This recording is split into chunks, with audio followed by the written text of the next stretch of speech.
Salut tout le monde, bienvenue à notre nouveau vidéo sur la vie aux Canaries. Je voulais faire un petit suivi sur où ce qu'on en était rendu. Ça fait un petit bout que j'ai pas donné de nouvelles sur l'état de l'avancement de toutes nos choses. Donc, je voulais faire une petite vidéo quand même assez rapide pour faire le tour. Donc, si vous n'avez pas vu, j'ai déjà fait une vidéo là, il y a quelques jours sur le statut pour la voiture. Donc, je vous invite à cliquer sur le petit lien ici pour voir qu'est-ce qui s'est passé finalement avec la voiture. Donc, aucun changement au niveau du Niver de Cornelia. Son rendez-vous est toujours au début décembre. On a tous les papiers. Donc, on attend son rendez-vous. Tout est fait au niveau des assurances maladie privées. Vu qu'on vient du Canada, on a toujours l'assurance maladie du Québec. Mais pour les papiers d'immigration, il faut qu'on ait absolument une assurance médicale de l'Espagne. Donc, ça c'est fait. Moi, Cornelia, Raphaël, tout le monde en a nos assurances, que ce soit médicales ou dentaires, on les a toutes. Raphaël va à l'école, ça continue, ça fait un mois environ. Là. Il va à l'école à Échaidé. Il aime bien l'école. C'est sûr que l'école en espagnol, c'est quand même plus difficile pour lui. L'adaptation avec la langue, il ne comprend pas encore 100% de ce qui se passe dans les classes, l'enseignement et tout ça. Par contre, il y a certains cours qui sont donnés en anglais, donc ça, il n'y a vraiment aucun problème pour les cours qui sont donnés en anglais. Puis il adore aussi le sport, naturellement. Il fait beaucoup de basketball. Donc, les lundis, mercredis, Raphaël fait du karaté, puis il fait aussi des cours supplémentaires d'espagnol pour l'aider à rattraper son espagnol. Le mardi, jeudi, c'est des journées très occupées pour Raphaël. Il fait du basketball sur l'heure du dîner, puis en soirée, on va le chercher à l'école à 6h15 le soir parce qu'il fait du basketball après l'école. Donc, il est dans l'équipe de basketball de l'école pour les deuxièmes années. Il va commencer à faire des matchs inter-équipe. Non, pas inter-équipe. Contre d'autres écoles ou je ne sais pas trop où ça s'en vient. Je pense en fin de semaine ou la fin de semaine prochaine. Mercredi, même chose. C'est le même que le lundi. Il y a des cours supplémentaires en espagnol plus le karaté. Puis jeudi, c'est comme le mardi, c'est le basketball. Il finit l'école encore une fois à 6h15. Donc, il y a 2 jours par semaine qu'il fait le basketball là, en dehors des heures. Puis je vais vous dire qu'après sa séance de basketball à 6h15, là, il dit qu'il est fatigué, il a mal aux pieds, puis tout ça, il a travaillé fort. Puis j'ai demandé l'autre fois, puis est-ce que tu trouves que tu es meilleur au basketball maintenant qu'avant qu'on arrive ici? Il dit, ah oui, beaucoup. Parce qu'on jouait beaucoup au basketball à la maison. On avait acheté un panier de basketball, puis il aimait beaucoup ça. Donc Cornelia et moi, on prend aussi des cours intensifs d'espagnol. Donc, à tous les jours, du lundi au vendredi, 1h30 d'espagnol, c'est la durée du cours, plus environ une demi-heure de devoir. Donc, on fait environ 2 heures d'espagnol par jour, vraiment pour faire du rattrapage. Donc, je riais un petit peu l'autre fois, les gens demandaient si on parlait un peu l'espagnol, puis tout ça. Au début, je disais un poquito, maintenant je dis un poco, parce qu'on parle un peu plus. Mais ça avance bien. On travaille beaucoup sur la langue, puis je pense que c'est important quand on habite ici. Je voulais faire un petit tour sur les activités qu'on fait. On est allé à quelques reprises au Siam Park, la place que Raphaël appelle la piscine. Une place où il y a beaucoup de glissades d'eau. C'est le plus gros parc nautique en Europe. Donc, un gros lazy river, une grosse plage avec piscine à vagues, plein de glissades d'eau. C'est fantastique. Vous regarderez ça sur Internet, le Siam Park. S-I-A-M Park, P-A-R-K. Donc, c'est vraiment fantastique comme place. On a vraiment beaucoup de plaisir. Puis, on a pris la passe annuelle. Donc, on peut y aller quand on veut. Ça ne coûte rien. C'est un prix qu'on paye une fois, un petit peu comme les gens qui prennent la passe annuelle pour la ronde. Sauf que là, c'est vraiment 1 an. On peut y aller n'importe quand parce que, naturellement, il fait beau et chaud pas mal à tous les jours. Donc, c'est une passe qu'on rentre vite dans notre argent. Après deux visites, je pense qu'on a payé la passe. On est allé aussi, on est dans un groupe qu'on a vu, un groupe Facebook sur des jeux, une soirée de jeux de société. Donc, ça fait 2 fois qu'on y va.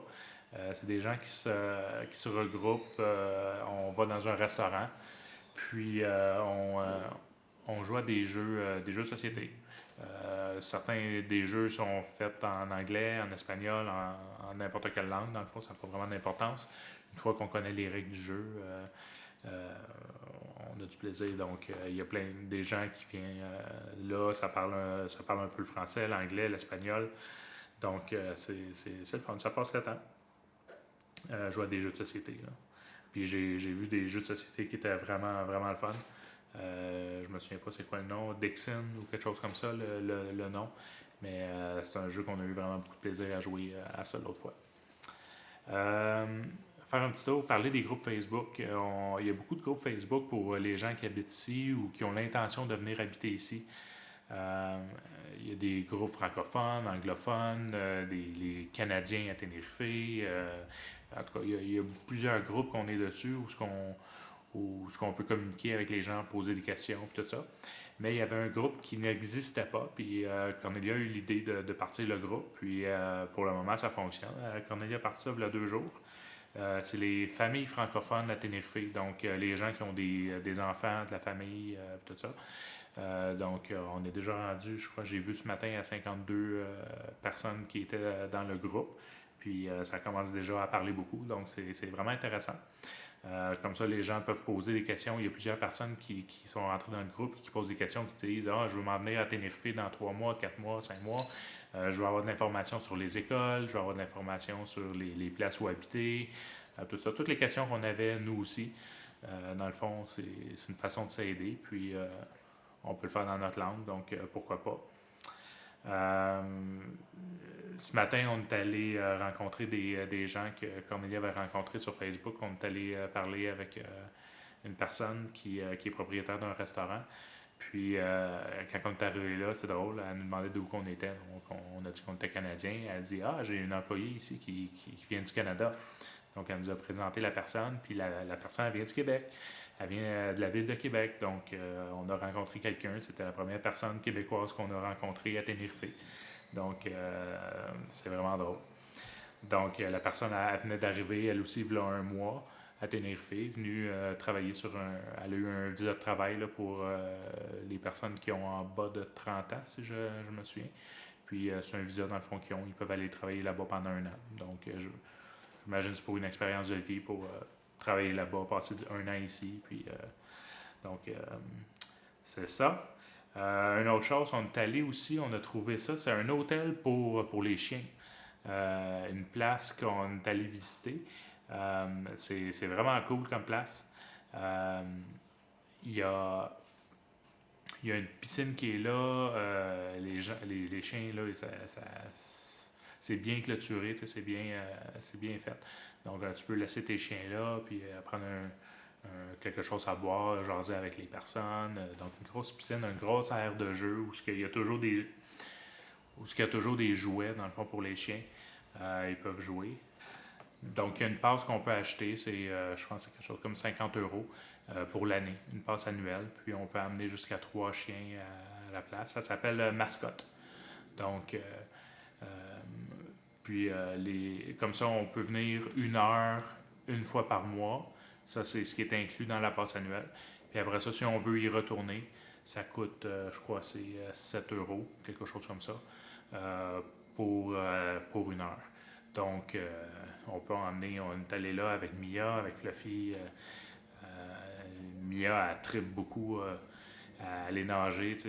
On avait une piscine avant, quand on habitait à Carignan, puis mais c'est une piscine hors terre, puis je voulais pas que Mia aille dans la piscine au cas où qu'elle déchire la toile ou quelque chose comme ça. Donc, elle n'était jamais allée dans la piscine, mais je vais dire, là, ça fait 2 fois qu'elle y va, puis elle trippe à aller nager là-dedans.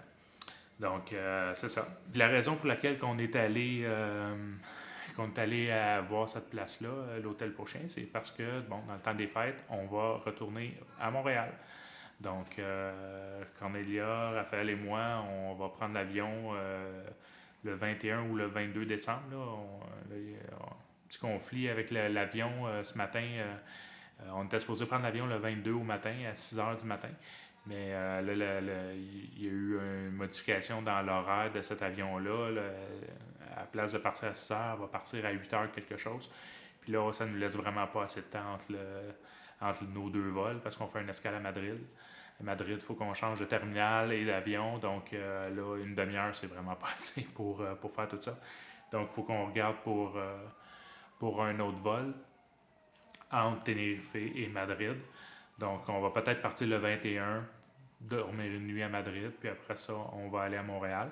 Donc, à Montréal, on va être là du 22 au 30 décembre. Au 30 décembre, puis on arrive ici le 31.